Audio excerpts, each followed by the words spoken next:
au tantafil qurbatu wad dalilu fahuwa ala ibahatin mahmul. Kalau perbuatan Nabi itu tak ada makna ibadat, au tantafi makna al-qurbah,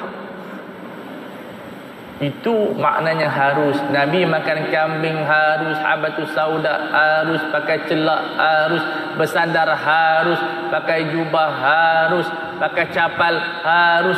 Tak ada sunat. Mereka tak ada dalil. Nabi tak makan atas meja harus, tidur di lantai harus, tak menunjukkan sunnah tidur di bawah lantai. Nabi pakai selendang harus. Sebenarnya itu tidak ada makna al-qurbah. Nabi rambut panjang harus, tidak menunjukkan ibadat. Nabi pakai rambut panjang tu sebab apa? Sebab panas atau sejuk. Kita kalau musim panas, dia kena rambut panjang sebab panas, dia sakiti lihat kita.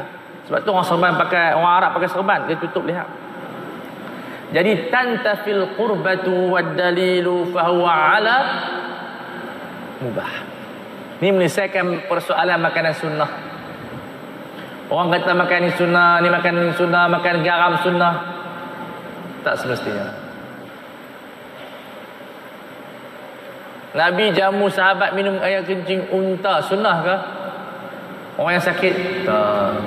Sunnahnya rawatan, minum kencing unta tu bukan sunnah. Nabi jelum orang demam, sunnah ke? Tak. Sebab tak ada makna qurbah. Usul fiqh menyelesaikan semua problem zaman sekarang ni. Orang dakwa jualan sunnah, makanan sunnah, minuman sunnah, kena cek dulu. Derian sunnah RM300, derian biasa RM30, tuan-tuan. Capal sunnah. Nah, ini satu benda yang kena tahu. Pada perkataan ni, au tantafil qurbatu wad dalil, dalil pun tak ada menunjukkan dia adalah qurbah, fahuwa mubahun mahmud. Selesai tak masalah kita? Yang orang kata tu, makan kambing sunnah. Nabi makan kambing sunnah tu bukan hari-hari. Nabi makan sebab Nabi suka makan kambing. Suka Nabi makan kambing tu kita kena ikut kan? Tak. Sebab fahuwa mubahun. Kita belajar pada awal mubah tu maksud apa? La wala fahuwa mubahun bistiwa. La wala maksud la thawab wala iqab. Dia adalah mubah, sama saja. Kembalikan kepada yang kita belajar awal tu. Boleh faham? Boleh ikut tak? So, makan kambing harus, tak makan pun tak berdosa, makan pun tak dapat pahala.